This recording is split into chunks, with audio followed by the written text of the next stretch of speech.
economics for the first time. It took place in Vienna. I think it's the right place, isn't it? In my paper, my purpose, the purpose of my paper is to show that there is no contradiction between the principle of the universal destination of goods and the right to property. The social teaching of the Church since Pope Leon XIII has been in favor of the limited state interventionism, as I prove it. But many commentators today of the Church consider the interventionism as a necessary tool to oppose, or rather to limit individualism, consumptionism, and liberalism. Mises maintains that in the free market economy, the possession of a means of production is always associated with the social responsibility. And this is the reason why I have been studying the Austrian School of Economics, because studying this, knowing Mises, I see that the state interventionism should be limited. The purpose of my paper is to show that the principle of the universal destination of goods is achieved only under the right to private property, and the role of the state should be limited to protect this right as a necessary tool to achieve this goal. So in the parable of the workers in the vineyard, the landlord says, "Don't I have the right to do what I want with my money?" So we see the Church defends the use of property rights, but at the same time teaches about the universal destination of goods, and I don't see any contradiction between this principle and this right. The nature of private property. According to Mises, private ownership of production is the basic institution of the market economy. It is a human invention and appeared in the early period of history when people appropriated with their own power what previously was nobody's property.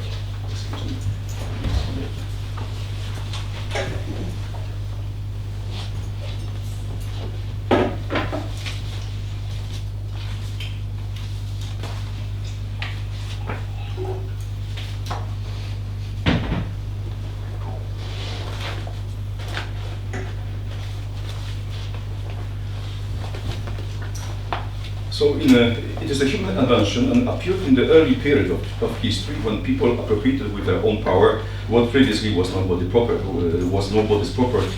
This way of thinking is close to the concept of St. Thomas Aquinas, who believed that private property came from establishing the positive human law. The Second Vatican Council adds that the property gives a human person an opportunity to perform various tasks in the society. The text teaches that individual ownership has its origin in human work. In the same way, the beginning of the property is perceived by Mises. All property comes from the original appropriation and lasts until the owner voluntarily gives it up or loses it against his own will. So this reasoning is a part of the Christian tradition which does prohibit theft. The seventh commandment, "Do not steal," has a negative form, but this prohibition should be understood as the norm arising from the positive order as we see in the Bible. It's a very strong evidence that God's will expressed in the Bible shows that people should own goods on this earth which are created by God. Questioning private property and all attempts to limit it are therefore contrary to God's commandments. So the seventh commandment defines the natural bond between man, created in the image and likeness of God, and the material world. John Paul II says, "Depriving a person of the possibility of private possession is therefore a serious obstacle to free decision making."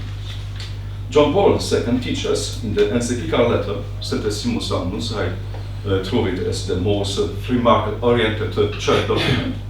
So the Pope says that man deprived of private property and the opportunity to earn a living thanks to his own entrepreneurship is not able to understand his dignity as a person and cannot create a genuine human community. So unlawful misappropriation of one's property does not occur only in totalitarian systems. Mises says that all those in political power have an innate tendency to stretch their domination to control the lives of their own citizens. The only obstacle that stands in their way is the institution of private property. It sets limits to the authoritarian actions of governments, creating for the individual the necessary space for his autonomous intellectual, spiritual, and material development. So according to Mises, the sphere of coercion and violence extends beyond the sphere of private ownership and the free market. The same perception of private property is present in the teaching of the Second Vatican Council, and very often by many commentators is overlooked. According to the fathers of the Council, individual forms of possessing goods leave each man with the essential space necessary for personal and family autonomy and should be considered as an extension of human freedom. For this reason, the Church demands that property ownership be fairly available to all and refuses to resort to forms of shared ownership. Mises claims that man within the free market is free to act in the sphere of private property, and his choices are final.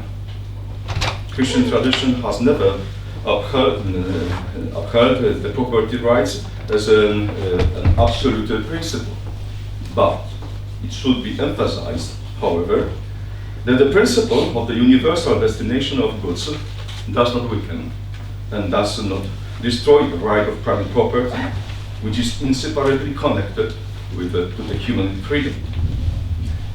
Mises, in his famous essay, Economic Calculation in the Socialist Commonwealth, says that the socialist central planning and the overthrow of private property leads to the elimination of economic calculation, and this marks the end of all economic rationality. Economic calculation is an indispensable compass that enables people to move around in the social division of labor.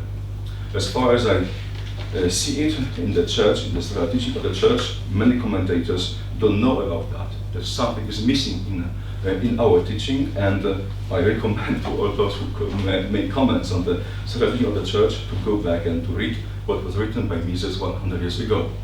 This is the economic calculation in the socialist commonwealth. That something is not being enough stressed by the commentators in the church. But it's essential to understand human dignity when John Paul II says that about human dignity, and he relates it to the private property rights. And there's another problem in the church that many commentators don't understand, and they oppose to the subjective theory of value. By buying and abstaining from making purchases in the free market, the consumer demonstrates his immediate preferences and wishes. Consumer preferences may be open to criticism from a moral point of view, but value evaluation is always a personal and subjective matter. The consumer chooses what he thinks serves him better to achieve his or her own goals. No one is called to determine what could make a person happier or less happy. In a free market economy, choosing a goal is a personal, subjective, and individual matter of the acting person. Nobody and nothing in the market makes economic forces meant to in the free market economy, forces meant to think and believe in homo economicus terms. Every human action has its cost and profit, but the allocation of means to achieve chosen goals depends entirely on the person taking action. For Mises, of the Austrian School of Economics, satisfaction and well-being are the subjective concepts. The value of market goods is a relationship that is deeply rooted in personal subjective valuation, acts and depends on individual judgment and a particular choice. It should be distinguished. This should be distinguished from ethical relativism, which claims that truth is subjective and is maybe created by an individual, acting individual. Subjectiveness in Mises indicates the dynamism of human actions that is always a response to new circumstances in which man must constantly make new choices. Such understanding stresses the fact that human action is based on a permanent subject, the personal I, in which each deed is rooted. This is also very well explained in the book The Acting Person by Karol Wojtyła, later elected to Pope, and also in his encyclical letter Veritatis Plena. So there is no problem. The subjective theory of value has nothing to do with ethical relativism.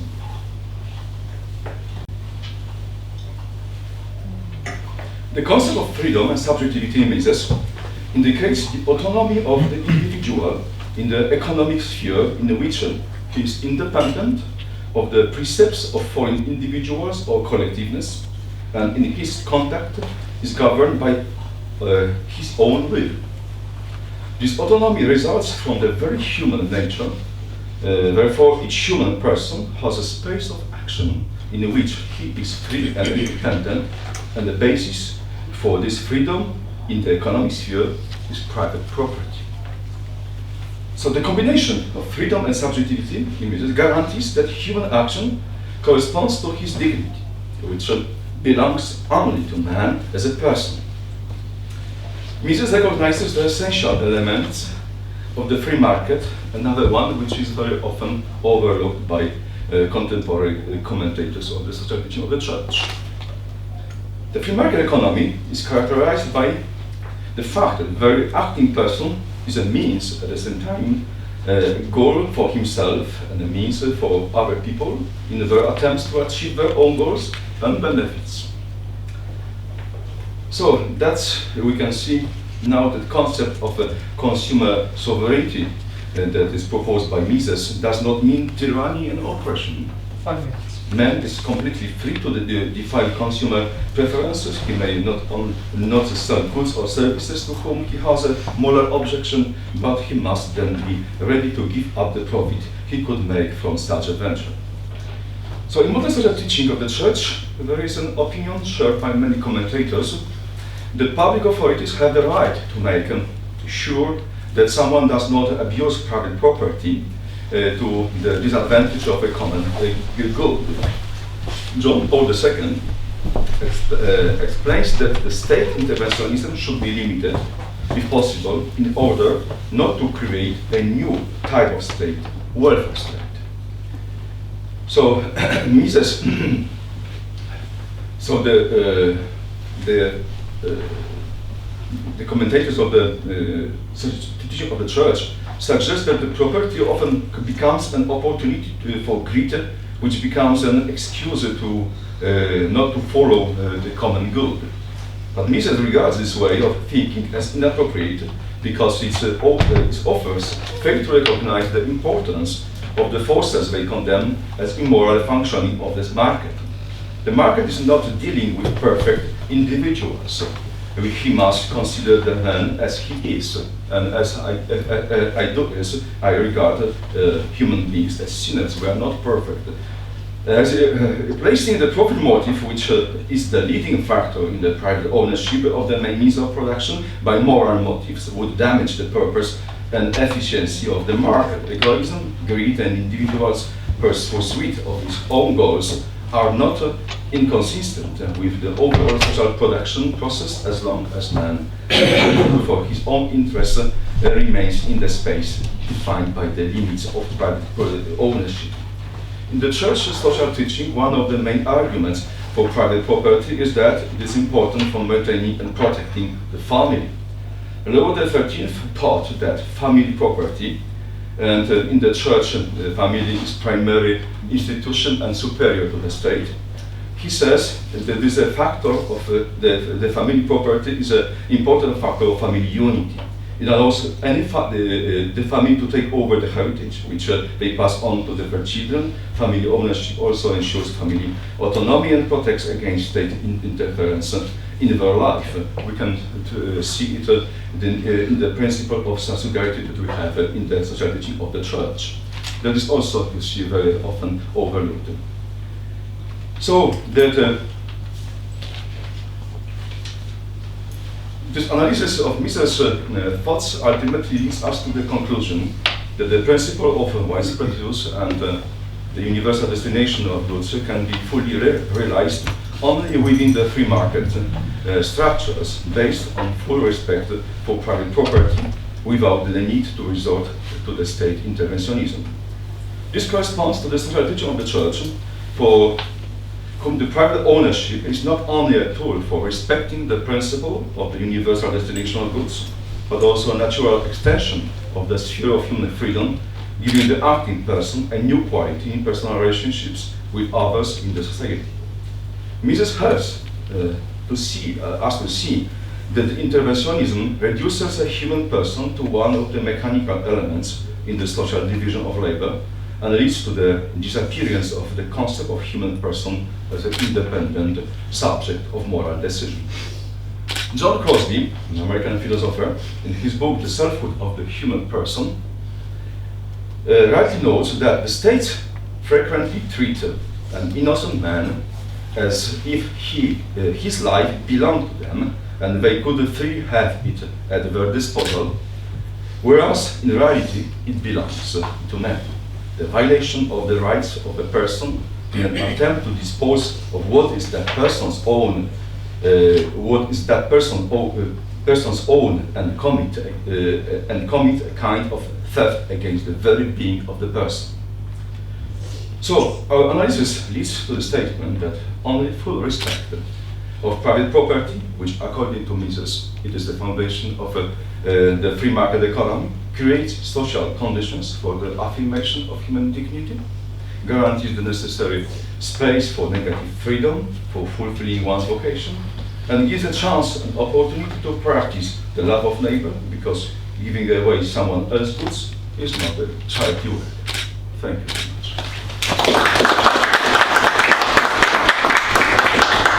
Any question or comment?